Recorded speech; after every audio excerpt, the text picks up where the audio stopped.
네, 안녕하세요. 에, 오늘 이 시간이 특별 복음 집회의 마지막 시간입니다. 디모데전서 2장 4절 말씀에 하나님은 모든 사람이 구원을 받으며 진리를 아는 데에 이르기를 원하시느니라고 말씀하고 있습니다.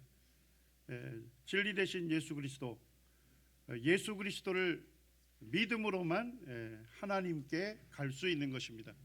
하나님께 가는 유일한 길은 예수 그리스도이십니다. 이 시간에 전해지는 예수 그리스도, 그분에 대해서 잘 들으시고 그분을 믿으심으로 구원을 받으시는 여러분들이 되기를 원합니다. 제가 이제 대학생 때 저를 많이 격려해 준 친구가 있었습니다. 이 친구는 교회 다니는 부모 밑에서 태어나서 교회 활동이 아주 열심인 친구였어요. 어느 날 이제 저녁인데 조용한 시간이었어요. 친구에게 정말 이 친구가 구원받은 하나님의 자녀인지 제가 알고 싶었어요. 그래서 이제 그 친구에게 질문을 던졌습니다. 우리가 아직 젊고 건강하지만 그렇지만 죽음은 누구에게든 다 올 수 있는 거 아니냐. 만약에 오늘 이 시간 너가 죽음을 맞이한다면 천국 갈 수 있는 확신이 있느냐라고 질문을 던졌습니다. 그 전까지는 친구와 아주 유쾌한 대화로 즐거운 시간을 보내는데 제가 이 질문을 던지니까 친구의 얼굴이 점점 어두워지기 시작해요.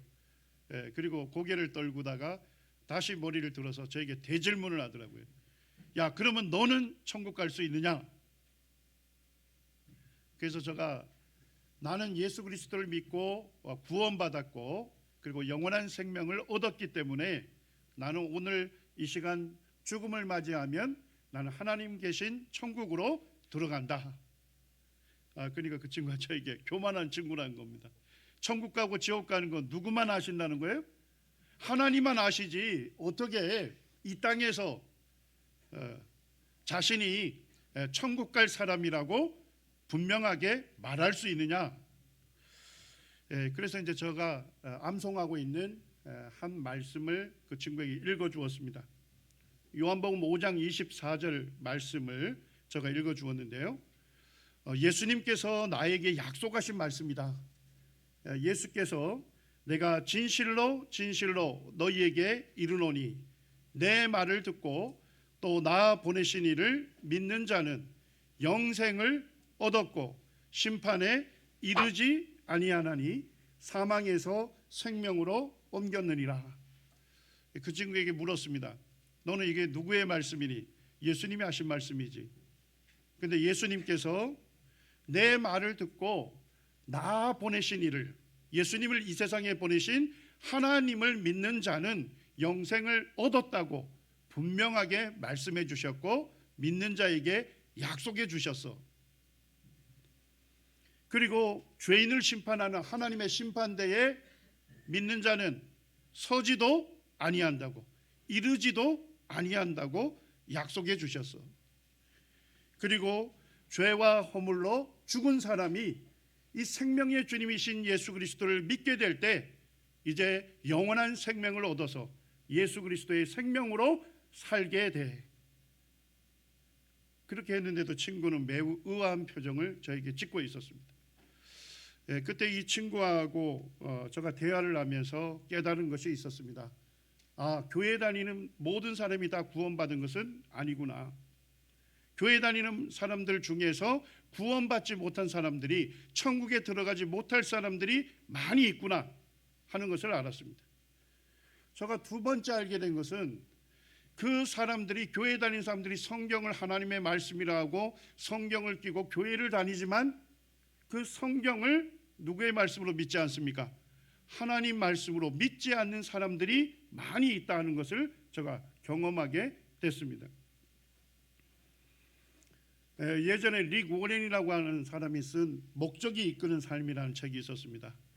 우리나라에도 번역이 돼서 베스트셀러가 됐어요. 많은 분들이 읽게 됐어요. 그런데 이제 거기 추천의 글을 쓰신 한 분이 있었는데 이 지구촌 교회 이동원 목사라고 하는 분인데요. 그분이 이렇게 썼습니다. 오늘날 한국교회의 가장 큰 문제가 명목상의 기독교인들이 늘어난 것이라고 생각합니다. 교회에는 나오지만 뭐가 없습니까? 구원의 확신이 없고 삶의 목적도 없이 종교적인 분위기에 익숙한 교인들만 만들어내고 있는 것입니다. 종교란에 종교가 뭐냐 하면 기독교라고 쓰긴 하는데, 그런데 구원받은 확신이 없는 거예요. 그리고 교회를 다닌다고 하고 예수님을 믿는다고 하면서도 삶의 목적이 변화되지 않았어요.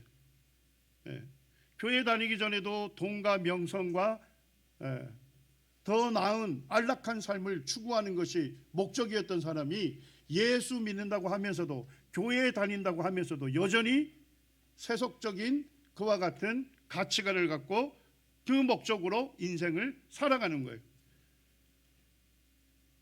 자기가 예수님을 믿는다고 하면서 예수님의 영광을 위해서 살지 아니하는, 삶이 전혀 변화되지 않는, 삶의 목적이 변화되지 않는 수없는 종교적인 분위기에 익숙한 교인들이 있다는 것입니다. 또한 예수님도 동일하게 경고하셨어요. 마태복음 7장 21절, 나더러 주여 주여 하는 자마다 천국에 다 들어갈 것이 아니다고 예수님이 분명하게 선언하셨어요. 예수님을 주님으로 부른 사람들 중에서 천국에 들어가지 못할 사람들이 있다고 예수님께서 경고하셨어요.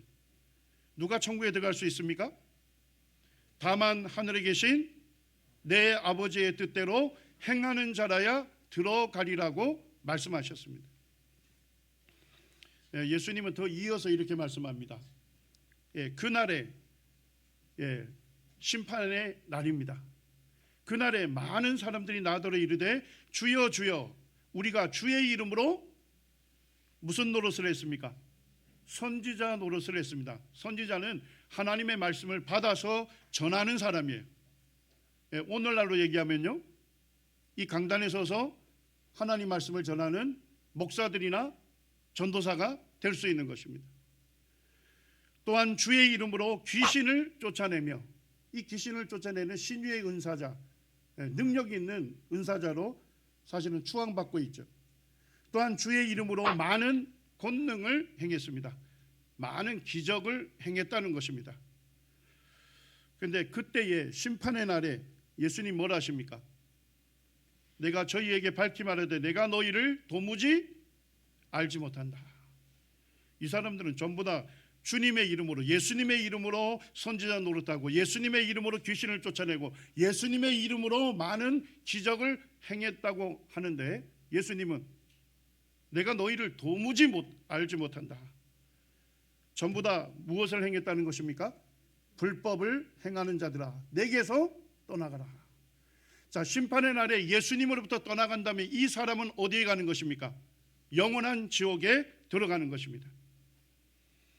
오늘날 많은 교회 다니는 사람들이 교회에 자신의 이름을 등록했다고, 등록교인이라고 천국 갈 자격을 얻은 것으로 착각하는 분들이 많습니다. 또 어떤 사람은 세례받았다 해서 자기가 세례교인이기 때문에 천국에 들어갈 것이라고 착각하는 사람들이 많이 있습니다. 심지어는 장로의 직분, 집사의 직분을 받았다고 나는 천국 갈 자격을 얻었다고 착각하는 사람들이 많이 있습니다. 더더욱 이 말씀에 보니까 하나님의 말씀을 전하는 사람, 또한 귀신을 쫓아내는 사람, 많은 기적을 행하는 사람, 이런 종교적인 열심과 종교적인 업적으로 천국 갈 자격을 얻었다고 착각하는 사람들이 많이 있습니다. 예수님은 어떤 사람만이 천국 갈 수 있다고 우리에게 말씀하십니까? 내 아버지의 뜻대로 행하는 자라야 천국에 들어가리라 분명하게 말씀하셨습니다. 하나님 아버지의 뜻을 행하는 것은 무엇일까요? 요한복음 6장 40절에 예수님께서 분명히 말씀하셨죠. 내 아버지의 뜻은 누구를 보고요? 아들을 보고, 하나님의 아드님이신 예수님을 보고 믿는 자마다 무엇을 얻는 것입니까? 영생을 얻는 이것이라고 말씀하고 있습니다. 예수님을 믿음으로 영생을 얻은 사람만이 어디에 갈 수 있습니까? 천국에 들어갈 수 있는 것입니다. 저는 이제 고등학교 1학년 때 예수님을 믿고 구원받게 됐습니다. 그때는 얼굴이 굉장히 날렵하게 생겼고 몸도 굉장히 날씬했습니다. 지금은 이제 많이 이렇게 변화가 됐습니다만, 저희 마을에 이제 교회가 있었습니다. 그래서 제 6살 때 교회가 생기면서 이제 동네 형들의 손에 이끌려서 주일학교를 다녔습니다. 그러다가 이제 중학교 3년을 다니지 못하게 됐어요. 불교에 아주 심취해 계신 어머님이 반대를 많이 하시고, 그때 또 주일날 아침이면 하필 재미있는 애니메이션들이 텔레비전을 통해서 나와서 그 유혹을 이기지 못하고 3년간 나가지 않았습니다. 근데 이제 한 살 위 선배님이 이 고향 교회에 특별 복음 집회가 있다고, 이와 같은 집회가 있다고 자꾸만 가자고 권하는 거예요. 근데 왠지 제 마음이 싫은 거예요. 그래서 가기 싫다고, 이제 그동안 다녔지만 한 3년 안 다녔는데 다시 나가기 너무 쑥스럽다고. 그러니까 선배가 그러지 말고 하루라도 나가자. 그래서 이제 제가 그 선배의 초청을 받고 이 특별 복음 집회에 참석을 했습니다. 갔더니까 강사분이 제 이름하고 똑같아요. 그리고 지금쯤 제 몸하고 매우 비슷한 형태를 가지신 분이 복음을 전하셔요. 그런데 이 성경에 기록된 예언의 말씀이 실제로 이루어진 것을, 성취되고 있는 것들을 쭉 전해주시더라고요.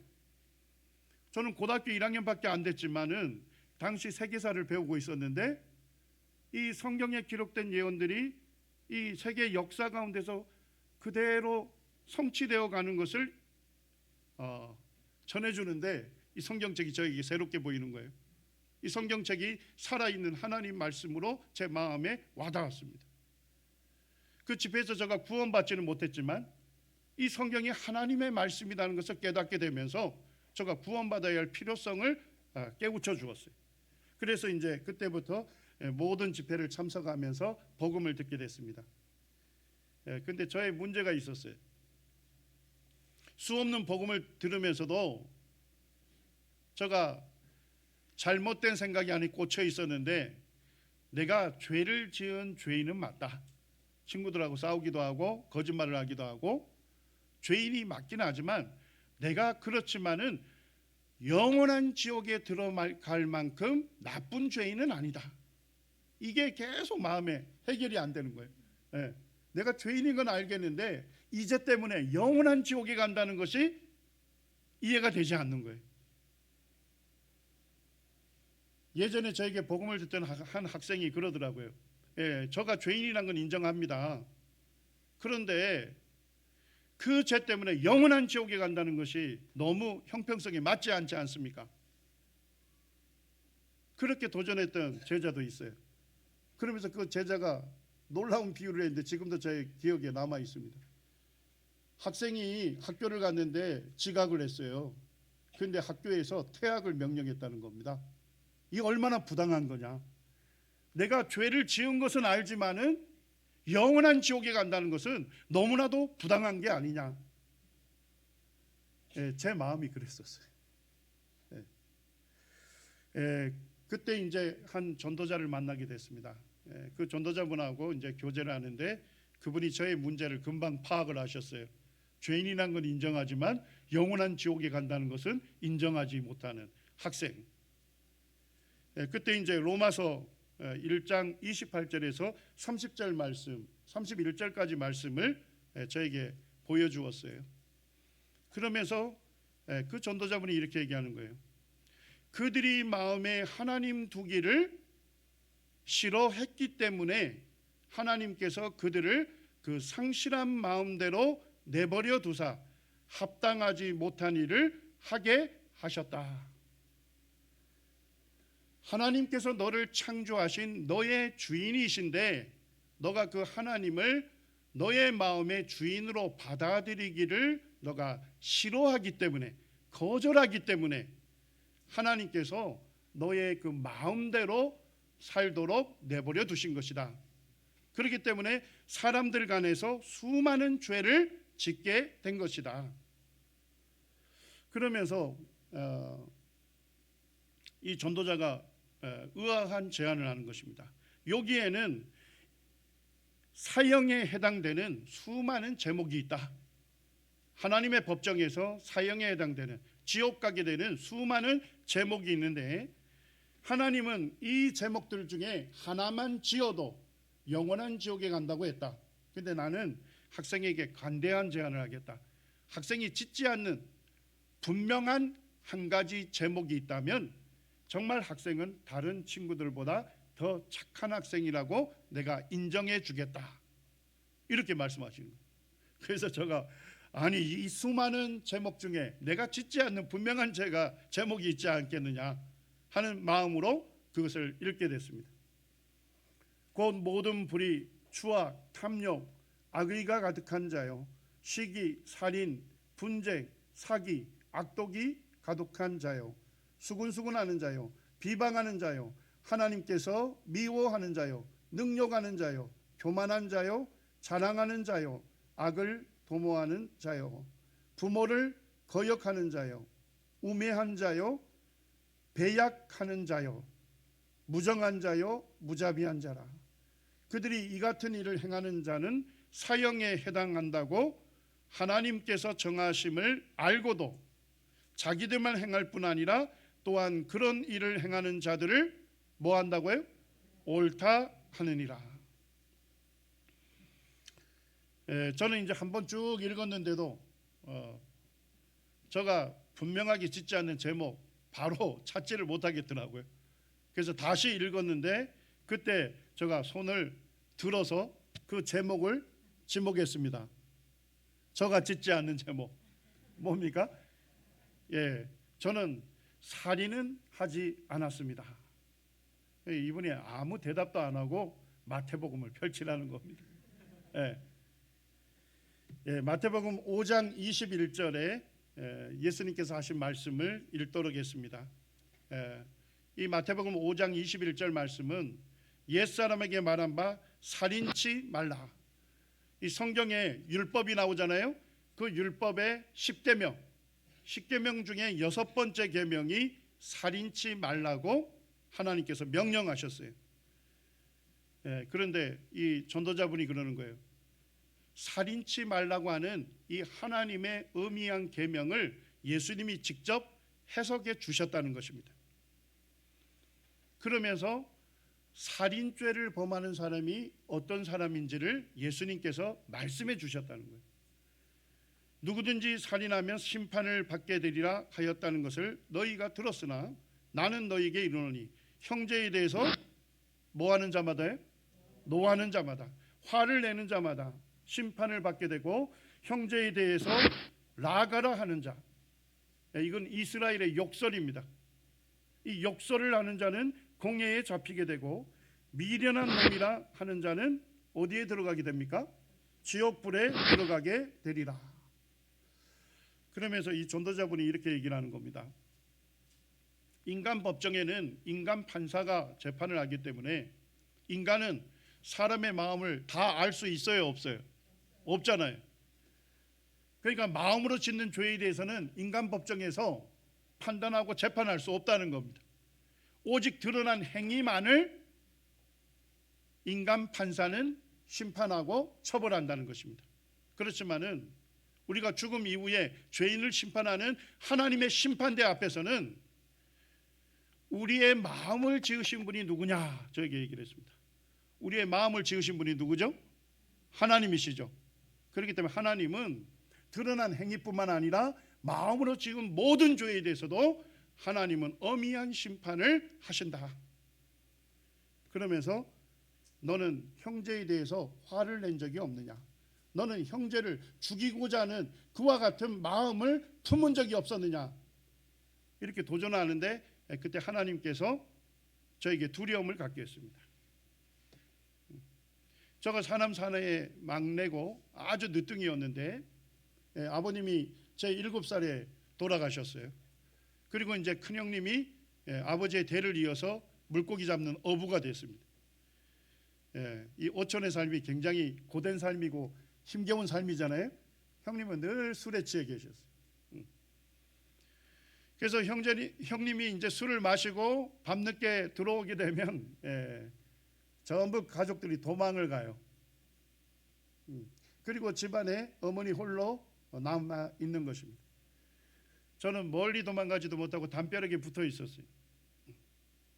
그러면 형님이 어머니에게 그동안 서운했던 모든 이야기들을 다시 끄집어내면서 어머니를 그렇게 힘들게 했어요. 그래서 제가 2시간, 3시간 담벼락에 붙어 있으면서 형님 주정하는 소리를 들으면서 사랑하는 어머니를 괴롭히는 형님을 보면서 내가 어리기 때문에 지금 어쩔 수 없지만 내가 크게 되면 형님을 가만두지 않겠다, 그런 마음을 얼마나 많이 품었는지 몰라요. 그런데 이 전도자분이 너는 형제를 죽이고자 하는 마음을 품은 적이 없었느냐 하는 도전을 하는데 그 어릴 때의 기억이 되살아나면서 제가 하나님의 법정에 서게 되면, 하나님의 심판대 앞에 서게 되면 저는 살인자로 드러날 수밖에 없는 그와 같은 두려움을 느끼게 했습니다. 그리고 이제 27절을 읽도록 했습니다. 10계명의 7번째 계명이 간음하지 말라는 말씀이었습니다. 그것을 예수님은 이렇게 해석했습니다.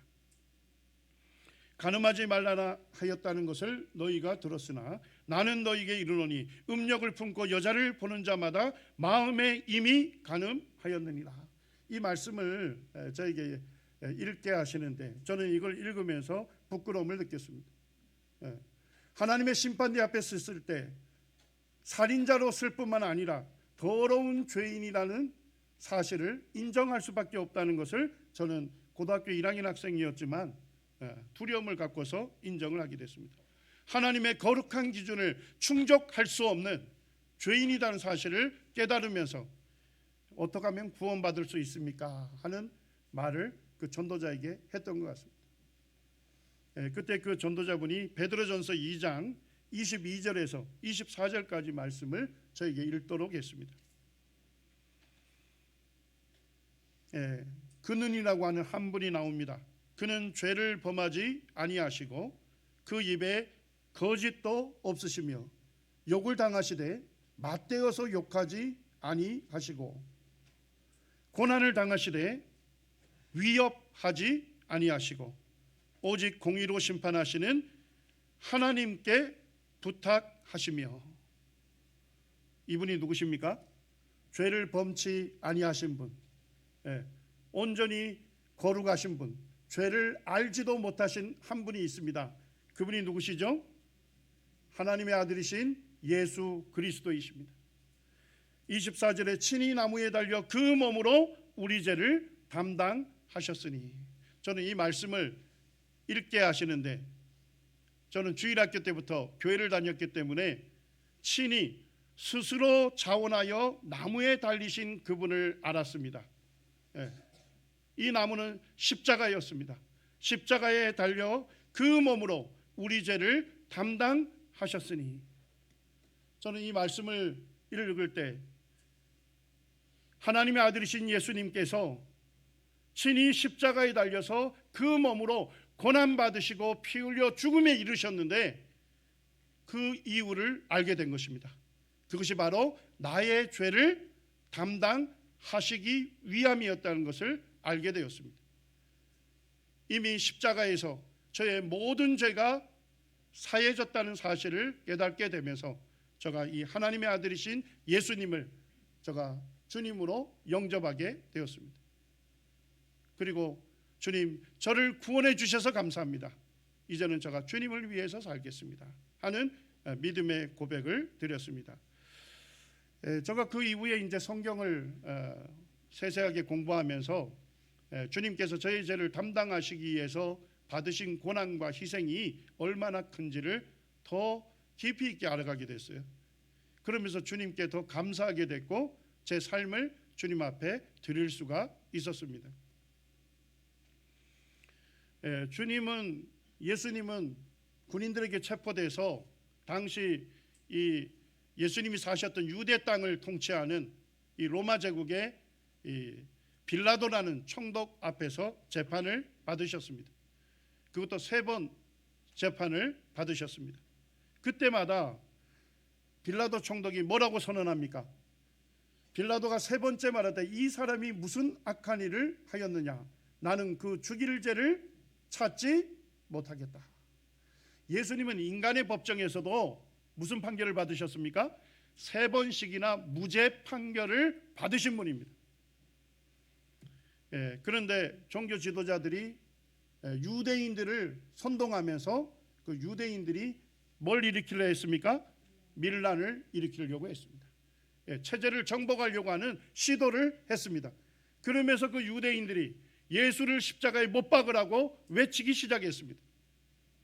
그때 본디오 빌라도가 예수님이 무죄한 걸 알면서도 예수님에게 2가지 형벌을 언도합니다. 첫 번째는 뭡니까? 예수는 책짓질하고, 책짓질형을 언도합니다. 그리고 2번째는 예수님에게 십자가에 못 박히는 십자가 처형을 언도합니다. 요한복음 19장 1절에서는 이에 빌라도가 예수를 데려다가 채찍질하더라, 이렇게 단순히 한 구절로 기록되어 있습니다. 그런데 고대의 역사가들은 이 채찍질형이 얼마나 잔인한 형벌인지를 우리에게 오늘날 알려주고 있습니다. 먼저 죄수는 어떻게 됩니까? 완전히 발가벗김을 당하는 것입니다. 이 채찍질형은 아주 고통스러운 형벌이기 전에 수치와 모멸감을 느끼는 형벌이에요. 그리고 죄수를 그 간정에 쇠기둥에 손을 묶습니다. 그리고 양편에 2명의 로마의 장교들이 채찍을 들게 됩니다. 그런데 그 채찍 가죽끈에는 쇠구슬이 끼어 있고 날카로운 동물의 뼈 조각들이 거기에 끼어 있습니다. 그러면 이 채찍을 들고서 머리를 내어치게 되죠. 그러면 이 채찍이 머리가 감싸면서 이 쇠구슬은 멍을 일으키고, 그리고 날카로운 동물의 이 뼈는, 이 짐승의 뼈는 이 근육에 박혀서 잡아당기게 되면 완전히 찢어지면서 너덜거리게 되는 것입니다. 그러면서 이제 등허리와 엉덩이와 그 다음에 발목까지 차례로 내려치는 이와 같은 형벌이 채찍질형입니다. 역사가인 이 유세비우스라고 하는 분이 쓴 책에는 이 채찍질형을 받는 사람이 등을 맞게 되면 등 근육이 리본처럼 너덜거리고, 심하면 등뼈가 노출이 되고, 옆구리를 맞게 되면 창자까지 흘러나오는, 그리고 너무 많은 피를 쏟아서 그 쇼크로 인해서 사망하게 될 수도 있는 그와 같은 잔인한 형벌이라고 말해주고 있습니다. 왜 예수님이 채찍질형을 받으셨습니까? 이사야 53장 5절, 예수님께서 이 세상 오시기 700년 전에 하나님께서 선지자 이사야를 통해서 예언해 놓으셨어요. 그가 채찍에 맞음으로 우리가 나음을 입었도다. 예수님이 이 땅에 오시기 700년 전에 예언된 이 말씀에 그는 누구십니까? 예수님이십니다. 하나님의 아들이신 예수님께서 채찍에 맞음으로 우리 죄인들은 죄의 병에서 나음을 입게 된 것입니다. 이사야 52장 14절에서는 이렇게 예언되어 있습니다. 전에는 그의 모양이 타인보다 상하였고 그 모습이 사람들보다 상하였으므로 많은 사람들이 그에 대하여 놀랄 것이라고 예언되어 있습니다.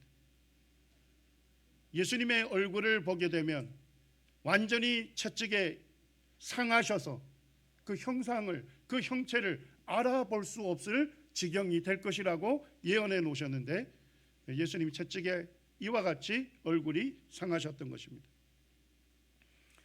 예수님은 채찍질 형벌을 받으시고 이제 감람나무로 된 십자가 형틀을 메시고 이 십자가 처형이 이루어지는 골고다 언덕까지 오르셨습니다. 그리고 거기에서 이제 십자가의 처형이 집행이 됐습니다.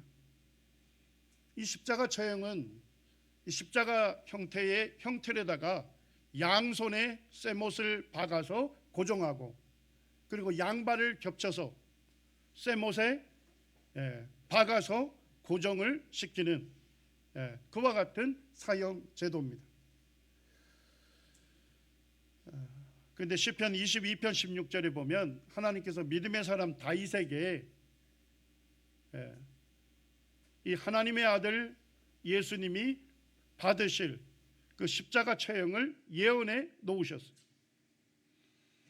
개들이 나를 애워쌌으며 악한 무리가 나를 둘러 내 수족을 찔렀나이다. 내 손과 발을 꿰뚫을 것이다. 이렇게 십자가 처형을 예언해 놓으셨는데, 이때 예언이 예수님 오시기 1000년 전에 예언된 것입니다. 당시는 역사적으로 십자가 처형 제도가 존재하지도 아니했습니다. 역사적으로 보게 되면 이 예언을 한 후 300년 뒤에 최초로 십자가 처형이 고안이 됐습니다. 역사적으로 존재하지도 않는 이 십자가 처형 제도를 언급하면서 이 하나님의 아드님이 바로 십자가 처형을 당할 것을 예언해 놓으신 겁니다. 의사들이 쓴 제가 그 논문을 읽어봤더니까 그들이 십자가 처형 제도에 대해서 이렇게 얘기하고 있습니다. 십자가형은 며칠 동안 고통을 받다가 죽음에 이르도록 고안한 사형 방법이다. 모멸감과 극한의 고통을 언제까지요? 죽음에 이를 때까지 격도로 가는 가장 잔인한 형벌이다. 역사가들은 십자가에 못 박히는 이 죄수는 완전히 발가벗긴 상태에서 십자가에 못 박힌다고 역사는 증언하고 있습니다. 오늘날 그림이나 영화에서는 수치스럽고 부끄러운 부분을 다 가립니다만, 그렇지만 예수님께서 못 박히신 이 십자가 형벌은 완전히 발가벗김을 당하는 거예요. 왜 하나님 아버지와 함께 이 우주 만물을 창조하시고 여러분과 저를 창조하신 우리의 주인 되신 하나님의 아드님께서 왜 이렇게 십자가에서 이와 같은 수치와 모멸을 당하셨습니까? 그리고 이 십자가에서는 우리가 숨을 내쉬려면 어떻게 해야 합니까? 시간이 지나면 체중이 양손에 지금 못 박혀서 고정이 돼 있잖아요. 시간이 지나면 몸이 처지게 됩니다. 양손은 고정이 되어 있는데 몸이 처지게 되면 갈비뼈가 전부 끌어올라져 가요. 그러면 허파에 숨이 가득 차게 됩니다. 계속 생명을 이어가려면 어떻게 해야 되죠? 숨을 내쉬어야 돼요. 내쉬려면 어떻게 해야 합니까? 양발이 겹친 상태에서 대못을 박아서 고정해 놓은 그 발에다가 힘을 주어서 무릎을 고추 세워야 돼요. 그리고 양손에는 힘을 주어서 어떻게 해야 합니까? 팔굽을 끌어 올려야 합니다. 그러면 몸이 한번 고추 세워질 수 있어요. 그때 숨을 내쉴 수 있었습니다. 그리고 시간이 지나면 다시 체중에 의해서 몸이 끌어져 내려갔습니다. 예수님의 등허리는 이미 채찍질로 인해서 완전히 상하셨잖아요. 그런데 예수님은 오전 9시, 제3시는 오전 9시인데요. 그리고 제9시는 오후 3시입니다. 예수님께서 십자가에서 6시간 동안 힘겨운 그 십자가의 오르내림이 있었던 것입니다.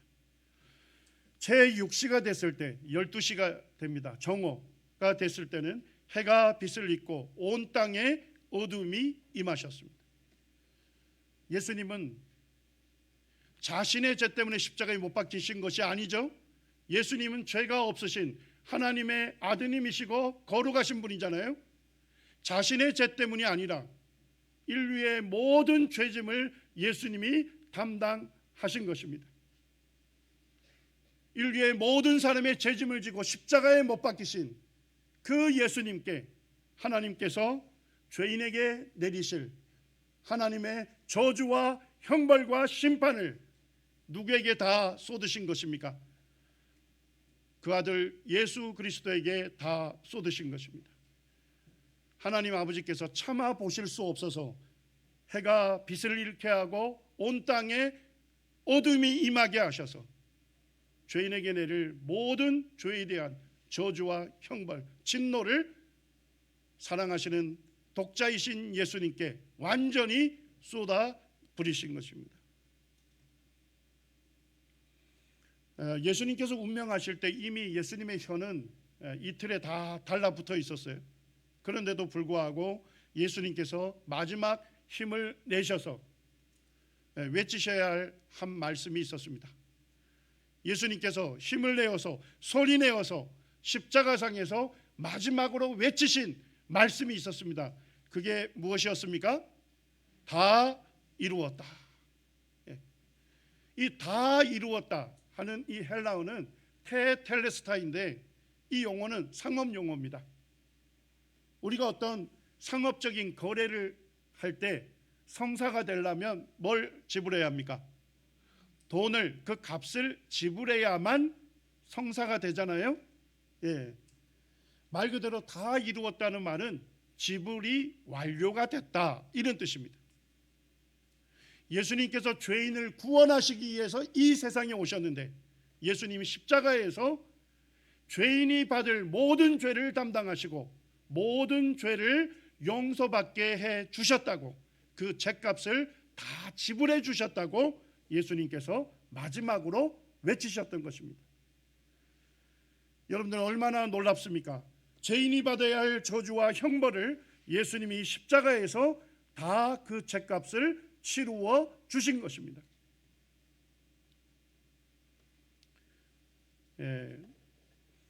멜 깁슨이라고 하는 영화 제작자이면서 이제 이 영화 배우인 사람이 예수님께서 받으신 이 고난과 희생에 대해서 역사를 그대로 재조명해서 영화를 만들었어요.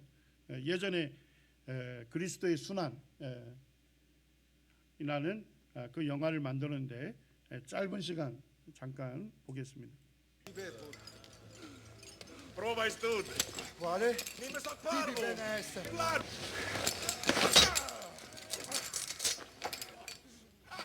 Schifamente la magna.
멜 깁슨이 이 영화를 만든 다음에 먼저 그 기자들을 초청해서 시사회를 했습니다. 그런 다음에 이제 질의응답 시간을 가졌는데 그때 이제 그 질의응답하는 기자 중에 유대인 기자가 있었습니다. 이 사람이 이제 멜 깁슨에게 이런 질문을 했습니다. 당신이 이 영화를 만든 목적이 무엇입니까? 바로 유대인들이 예수님을 십자가에 못 박았다는 것을 당신이 고발하기 위해서 이 영화를 만들었습니까? 그때 멜 깁슨이 그것이 아닙니다. 유대인들이 예수님을 십자가에 못 박았다는 것을 고발하기 위해서 이 영화를 만든 것이 아닙니다. 그랬더니 이 유대인 기자가 다시 질문합니다. 그렇다면 도대체 누가 예수를 십자가에 못 박은 것입니까? 그때 이 멜 깁슨이 지금 공적인 시사이기 때문에 내가 말할 수 없고 끝난 다음에 내가 그 답을 주겠다. 그러니까 이 유대인 기자가 당신이 이 영화를 만든 목적은 공적으로 많은 사람들에게 보여주고 알리기 위함이고 그와 같은 공적인 일을 행했기 때문에 당신이 공적으로 대답할 책임이 있다. 그때 멜 깁슨이 자신의 손을 들어 올렸답니다. 바로 내 죄가, 내 죄악이 죄인인 내가 예수님을 십자가에 못 박았습니다. 예수님은 내 죄 때문에 십자가에 못 박히신 것입니다. 그렇습니다. 누가 예수님을 십자가에 못 박았습니까? 성경은 이방인과 유대인이 합세하여 하나님의 거룩하신 자를 거슬렸다, 대적했다고 말씀하고 있습니다. 온 인류가 모든 사람의 죄가 예수님을 십자가에 못 박은 것입니다. 제가 9년 전에 처음 이제 이스라엘을 갔습니다. 그리고 예루살렘에 갔더니까 예수님께서 그 빌라도 법정에서 재판을 받으셨던, 채찍을 당하셨던 곳이 보존되어 있습니다.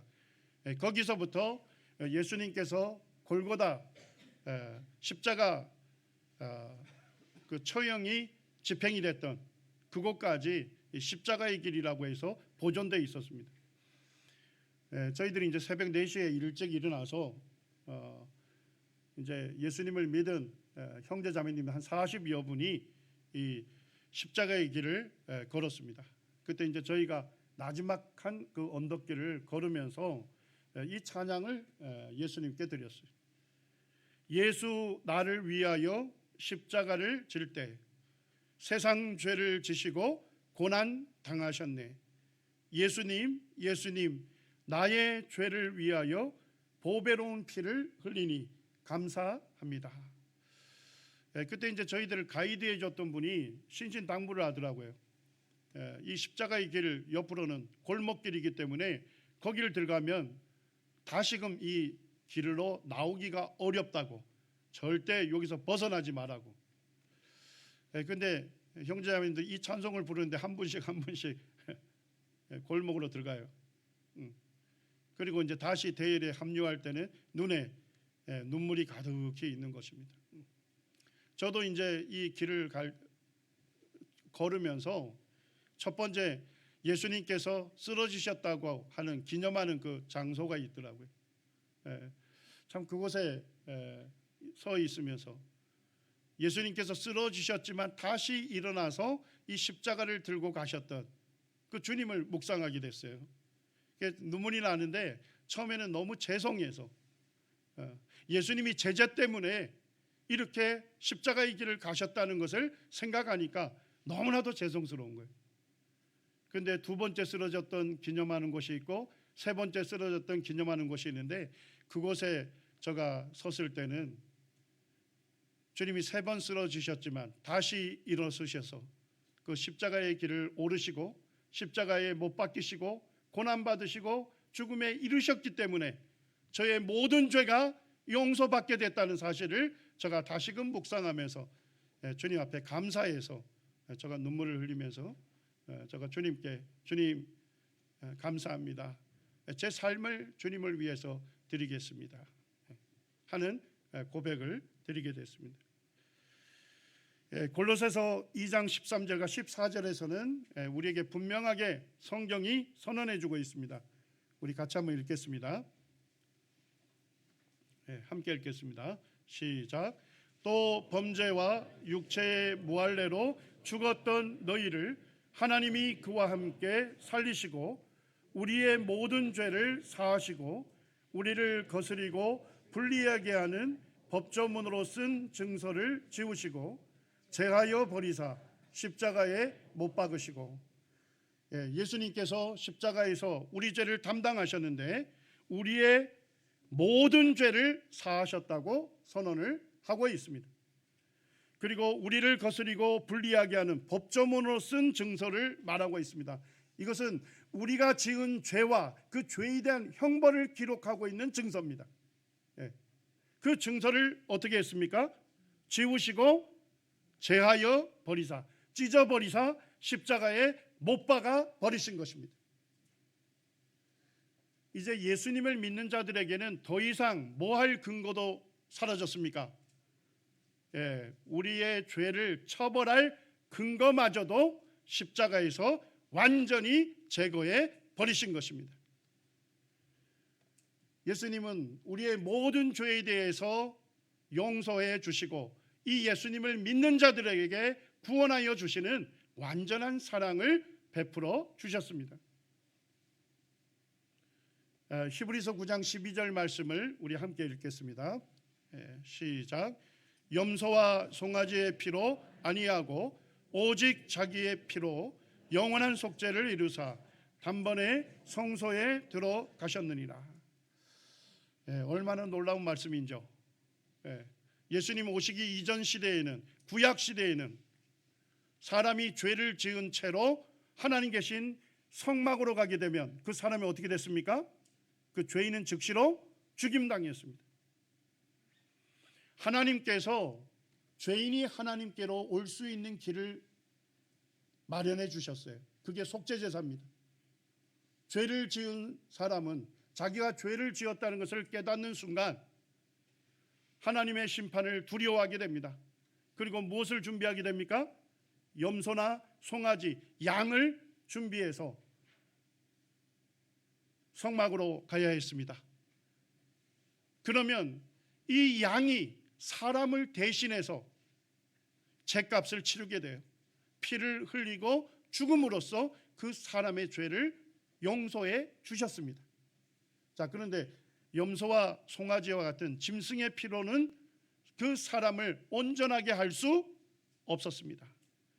그래서 하나님께서 하나님의 어린 양이신 예수님을 보내주신 것입니다. 하나님의 아들이신 예수님이 하나님의 어린 양으로 하나님께서 준비하신 어린 양이 되셔서 예수님이 십자가에서 피 흘리고 죽으심으로 그 예수님의 피가 우리의 속죄를 이루어 준 것입니다. 우리의 죄를 씻어 준 것입니다. 성경은 자기의 피로 영원한 속죄를 이루셨다고. 영혼은 시작도 없고 끝도 없지 않습니까? 예수님께서 흘리신 그 십자가의 피로 우리의 모든 죄를 정결케 해 주신 것입니다. 이 타락한 양심까지도 예수님의 피로 씻으셔서 살아계시고 참되신 하나님을 믿고 섬기도록 해 주신 것입니다. 예수님은 십자가에 죽으시고 즉각적으로 장사가 이루어졌어요.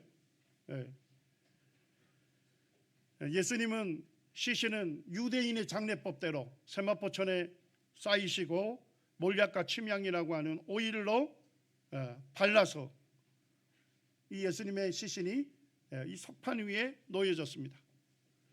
그런데 놀라운 것은 예수님이 장사되신 후 제3일이 됐을 때 예수님을 믿는 여인들이 예수님의 무덤에 갔습니다. 그런데 예수님 무덤을 닦고 있었던 돌문이 어떻게 됐어요? 그 돌이 굴러져 있는 것입니다. 그리고 그 여인들이 무덤 안을 보니까 예수님의 시체가 보이지 아니했습니다. 그리고 그곳에 있던 찬란한 옷을 입은 두 사람이 곁에 서서 여기 계시지 않고 살아나셨느니라. 예수님 말씀하신 대로 제3일에 죽음을 권세를 이기시고 예수님께서 부활하신 것입니다. 이 고린도전서 15장 말씀에 보면, 고린도전서는 예수님이 십자가 사건이 있었던 것이 AD 33년입니다. 불과 예수님의 십자가 사건이 있고 22년 뒤에 고린도 지역에 있는 교회에게 보낸 서신이 고린도전서입니다. 거기에서 이렇게 말씀하고 있습니다.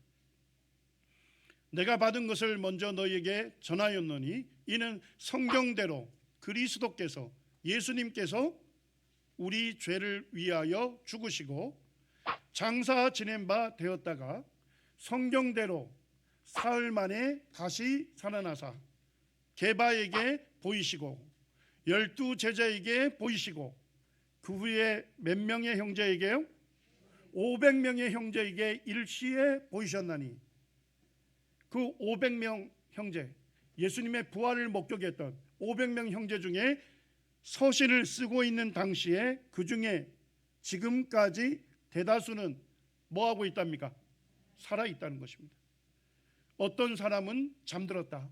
그들 중에 소수만 죽음을 맞이했고 예수님의 부활을 목격했던 500명의 믿는 사람들 중에 많은 사람들이 살아있다는 것입니다. 자, 사도 바울이 무엇을 도전합니까? 예수님의 부활이 의심이 된다면 예수님의 부활을 목격한 수많은 사람들이, 증인들이 살아있으니까 직접 가서 뭐 하라는 거예요? 물어보라는 것입니다. 이 고린도전서를 기록할 당시에는 예수님의 부활을 직접 목격했던 증인들이 수다하게 살아 있었던 것입니다. 예수님의 제자들이 전한 복음의 핵심이 무엇입니까?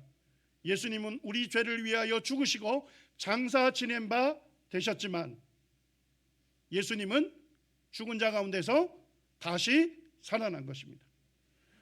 예수님이 제자들이 전했던, 사도들이 전했던 복음은 예수님의 죽음과 부활이었습니다.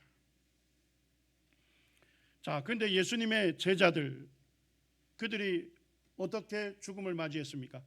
12명의 제자 중에 사도 요한 한 사람만 자연사했고 모든 사도들이 예수님의 부활을 전하는 것 때문에 십자가형을 당했고 화형을 당했고 목베임을 당하고 산채로 찢겨 죽임을 당했습니다. 자, 예수님의 제자들이 믿고 전했던 그 복음, 예수님의 죽음과 부활, 그들이 확인할 수 있는 위치에 있었습니까? 예수님의 제자들은 예수님의 죽음과 부활을 전했죠? 자, 그런데 예수님의 부활을 직접 확인할 수 있는 위치에 있었습니까? 예, 있었습니다. 예수님의 제자들 앞에 누가 나타나셨어요? 부활하신 예수님이 나타나셨기 때문에 제자들은 예수님께서 부활하셨는지 부활하지 못하셨는지를 확인할 수 있는 위치에 있었습니다. 그런데 누가 거짓 때문에 목숨을 걸고 전할 사람이 있겠습니까? 예수님의 제자들이 예수님의 부활을 전하는 것 때문에 핍박을 당하고 그리고 죽임까지 당했던 것입니다. 예수님의 부활이 사실이 아니었다면 어떻게 거짓 때문에 핍박을 당하고 죽임 당할 수가 있겠습니까? 이것만 봐도 예수님의 부활이 얼마나 확실한 것인지를 알 수가 있는 것입니다. 오늘날 종교라고 하는 것들이 많이 있습니다. 종교 지도자 중에서 죽은 자를 살렸다고 하는 종교 지도자에 대해서 들어본 적 있습니까?